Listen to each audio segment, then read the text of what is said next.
But on the side of Gargoyle, they're having a much tougher time grouping everything together. Oh, Gargoyle! Crota drops so low, is going to be able to survive. Mode also really low on Oh, health. he dies! Oh, no! So Obey Alliance also have a dead gamer here. IQ may die here. Oh, no, this is so bad. Skylark also under so much pressure. IQ doesn't IQ's have his cheat, though. Skylark does have, I think, cheat available. Oh, it's been used, as has his Darkness Legendary. His Darkness Legendary, which is using his proc here. Mode dies for Gargoyle. That's going to lead to IQ dying as well. But Obey Alliance aren't out of the woods yet either. Shape going down. Skylark died. Hollow is going to meld out here, and they are also going to have to reset much of this pull. So both teams ending up having difficulties here.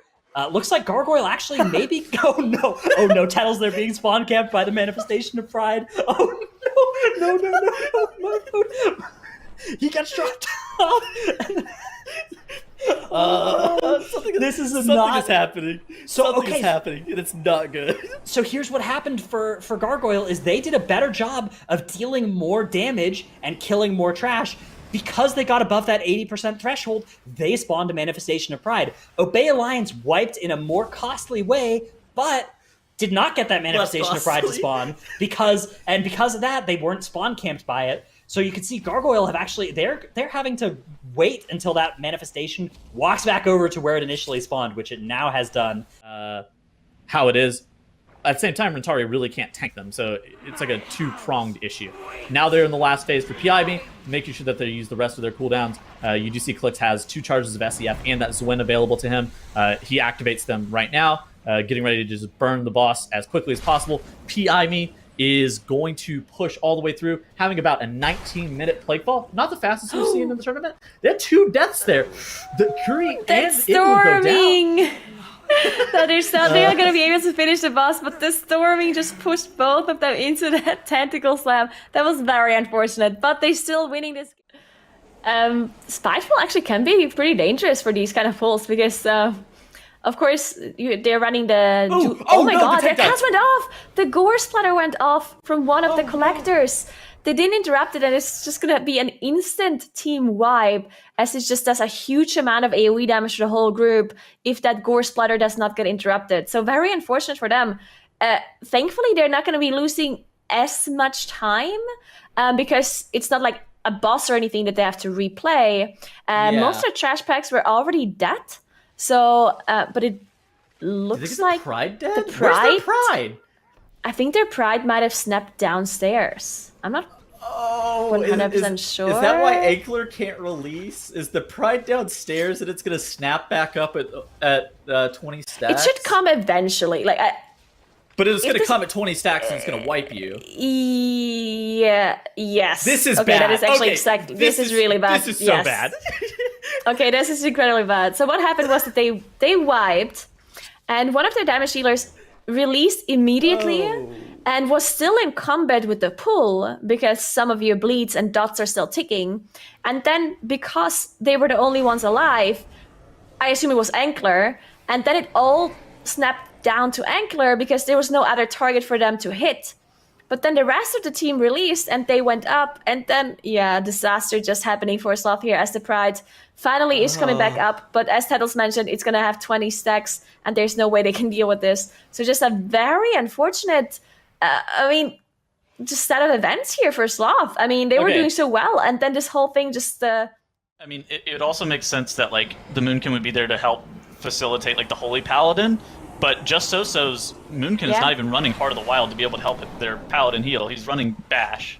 So, I don't know. It's really... and the Elemental Shaman would help too, right? With Ancestral Guidance. Exactly. With AG, there is a lot of healing that absolutely can happen. What just happened for Perplex? Did they reset their boss? Yes, they did. What happened? I'm not actually sure what happened. But yes, the boss reset. The boss is no longer there for them. It's reset, so they have to wait until it's respawned and they have to go again. They used their Bloodlust, and the Pride is running, so this is actually a huge time loss for them, as it just now is respawning. So very, very, very bad for Perplexed. But fortunately not going to happen for them. Their only real hope to even have a chance of coming back to this dungeon is for Obey Alliance to catastrophically wipe on this pull. And to be honest, they're going for the hardest iteration of this pull possible. No Kyrian Spear, no Prideful. All they have is the Bloodlust. But you know, we've seen so many teams be able to pull this off before. Let's see if they're able to pull it off here. I think that, like, we've seen a lot of issues in the past, but it's also been a lot of issues with Disc Priest, right? And I do actually think that one of the biggest advantages of the Paladin is right here. Without the Kyrian Spear, they do still have Bloodlust, but they have that Ashen Hollow. Look at how much damage Hollow is doing right now. He's over 18k DPS, and he makes this pack go exponentially faster too, to the point where it's like we don't really have any issues with being able to deal with this pack damage-wise. No, full heal. The two of them full heal. Breaked. No. Oh my god, no. This is a wipe. Which died? Which one died? My. Klotos died! No! The worst one died! Zyro! The Klotos died! Oh my. Oh! So now, all of the angels have the pulsing AoE! Oh my god! Oh man. I'm just gonna sit back and like take a breather. Because realistically, like for the next 30 seconds to a minute, nothing is going to happen for either team, right? Reload Fulcrum is going to finish off their trash pack. They're going to slowly kill a Prideful once they actually get the last trash mob they need for it. And Obey Alliance is going to sit here and ponder their existence as they figure out how they're going to deal with two angels that that are going to be pulsing for AoE damage on their entire group without Paladin cooldowns. Oh, man.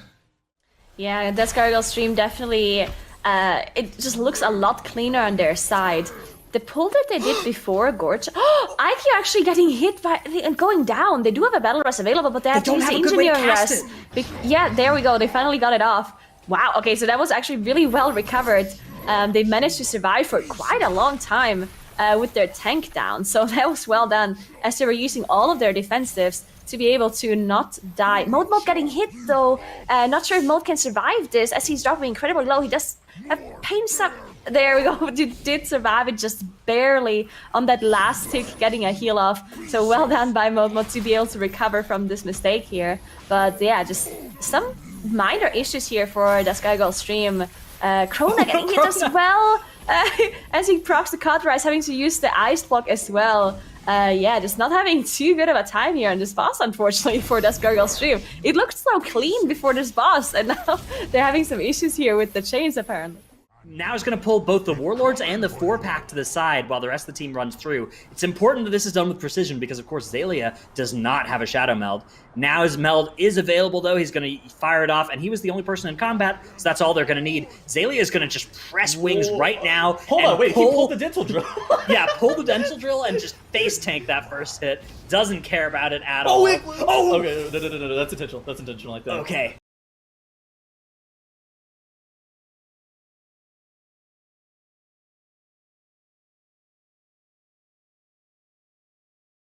All right, yeah, so Piami has a different strategy for how to get through here. They're just going to run through and meld and update Graveyard, maybe? No, Igloo's already released, so I think that means that it must have been not the plan for Piami, because given that Igloo's released, I think that just means that a jump was missed. Or, like, not getting a slow fall. Yeah, they're all here now, but that's going to be a costly delay for them, and they're going to be able to get through eventually, but... I mean, they were already 30 seconds behind. They really can't afford to be any further behind. Yeah, definitely. Looks like Perplex managed to finish this trash pack off a little bit faster, but not that much faster, considering that they were the ones committing their bloodlust, while Echo didn't. So they really didn't save that much time compared to Echo, who seemed to be dealing with the Spiteful a little bit better. They were basically, instead of running down the stairs, they stayed up the stairs, and they were just kiting the Spitefuls in a very narrow circle, which seemed to be saving them a little bit more time, versus Perplex kiting down the stairs, backtracking, and then having to go back up. It is just a little bit of a time, but still. What is Now doing? Now going backwards? Did he double-click? Hello? He must have double-clicked. That's... He must have double-clicked. Really that is going to be such a unfortunate. huge times. Oh no, that is actually insane, because they can't even continue without their tank. They're going to have to wait until he's here. This is such a huge time loss. Oh Yeah. no. Well, what I was going to say before now, and unfortunately double-clicked there, was part of the reason they were able to finish that pull at the exact same time was because Blackfist actually saved all of his cooldowns for the next pull. So he had his Weapons of Order, his Schwinn, his 2 stacks of Storm Earth Fire, although he only used 1 for that next pull, and he was able to pretty much solo all of the damage on it. Now, Wolf Disco did just combust up near the end of the pull and just pop that on cooldown because it's like a 1-minute cooldown anyways, but it just evened out their cooldowns for the second pull, and it let them deal with that much more quickly. That being said, Echo has now just put themselves behind by like 30 or 40 seconds, purely because now, unfortunately, double-clicked on the Angel instead of single-clicking on it. I didn't even know that was a thing, but now I'm going to be very cautious of that every time I do Spire's Ascension from now on. I mean, the most memorable moment, the thing that's still stuck in my head, is it's in the grand finals. It's in Spires of Ascension. We start off the key, we fly over, and then I hear, "Wait, what?" And from Robin in voice chat, and I see him flying back with the Angel. And I was just sitting there. I put my hand on my mouth, and I'm like, I'm just staring, and I don't know what just happened. And I'm thinking to myself, what should I say to him now to make him not feel bad about it? So I'm like thinking, what's the best thing to say right now to just motivate him? So the thing I just say is like, it happens, and then we just continue. All right, so it looks like we're going to go into that Halls of a tournament, and one thing we also should mention here is that Tyrannical got nerfed, right? We have a 10%, or it was 40% health increase on the Tyrannical bosses, and now it's only a 30% HP increase. So that also means that they're going to be killing the bosses a little bit faster, which really is something that slows you down, because you can't necessarily pull a lot of trash on top of bosses, usually at least. In this dungeon, we've seen that before, so we'll see what those teams are going to be doing, as both of them seem to be doing an incredibly big pull, but Yoda going down for the Golden Guardians. Yeah, it looked like JB wasn't involved in that pull at the start. It's possible that he may have not been in there, not connected perhaps, right at the start of the run. So it looks like they're all hanging out near the start of the dungeon as that pull did. Of course, when you don't have a healer there, things go bad very quickly. It can be dangerous because this boss does do a lot of damage, but they have their Shadow Priest, so they can master spell the debuff. So Exactly. It should not be an issue theoretically. They also have the Pride buff. But the thing that I'm more surprised about is that neither of the teams actually decided to pull the Pride onto his last platform, because we've seen Perplex do that, right? We've seen Perplex Yeah. save Bloodlust all the way to this point, and then actually just cleave down the Pride with the boss. And I thought that was a really cool strat, but it didn't end up saving... Oh, Mason actually going down again. Mason already went down on the platform earlier. He did use his Ankh to get back up, and now he went down again. They do have a Battle Rest available, but it has to be the Engineering Rest that they need to use here. And I also don't see where he is. He didn't fall down, did he? Did he? I don't if see he where fell he down, is there's either. no way Did he they can fall rest him. off? How would he have fallen off? I wonder, like... Okay, so it's possible that he fell off while trying to pull the Shackled Soul? Like maybe he went Yes, to the but corner why would trying he to pull it. Did he get hit and- by a tornado? Like, that's the only thing that would That's even make possible. sense. Krona going down too. This is really bad for them. They can probably get up Krona though. Yes, there's But a I world also marker on don't his see- body. Okay, there we go. Yeah. So they did get up Krona. They are probably able to finish up this boss. But losing Mason here is really bad, and this is going to take them a long time. And everyone is taking so much damage as well. I mean, Molt is Oh my probably running out of gosh. cooldowns at this point, and there's just so much damage in the group. He's struggling to keep everyone alive. If they have a full team wipe here, that's going to cost them so much time. They have to somehow manage to finish this off, but this is incredibly hard to heal when you have all those debuffs and the Drain Soul going out. I mean, on the other side, we talked about it before the show. Stygia didn't have like the most insane times coming into this weekend, but they're looking really good right now, having no mistakes. They need to make sure that they're getting kicks on all of the sludge spears on the left side of the screen, because they're starting to do one of their Gore Chop wing pulls. They do CC that one sludge spear with Shackle Soul in the side, and just more issues happening to Does Gargoyle stream. Coulter Rock at 7% HP. I think they should be able to solo the duo the boss from here, but this is terrible He's for their gonna get time. drained Hero. sold. What happens here? It's gonna be on the healer and the tank. So Oh, no. both IQ and pump mode are getting the drain sold, and the boss is casting Spectral because reach. he's Oh, not no. in melee range, and he didn't. It's a curse. He cannot dispel it because Yes. paladins cannot dispel curses. So he's casting again. He didn't manage to get into it. IQ's going down. Mode is the only one alive. The boss is on 2%. He's gonna get a Bobs drain soul himself. as well. He does have Bob up, so he should be able to survive a little while longer. But I'm not He's sure dead. if he He's can finish dead. this off. There's no way. He's not even. No, my God, this is a full team wipe for DGS. Oh, This is a no. huge time loss for them. That is so... Yeah, the death on Maston here to start, not being able to get him back up, just cost them. This on a plus 20 key, even though it's not tyrannical. This boss is really hard. Yeah, so let's take a look at where things fell off the rails for DGS, which is... Is there any storming? This Yeah. storming. Look at this Yes. heat-seeking missile of a storming spawning now and going around and then I'm Baseline. dancing Off with the the edge. bench. It makes sense. Oh. Yep. Oh, Okay, so I have a question. So he released, which is fine. Why didn't he sack himself to the shackled souls and then they mass res him on the platform? Why That instead would've did they been pull? good. Why did they pull the boss without him there? I'm so confused. What happened?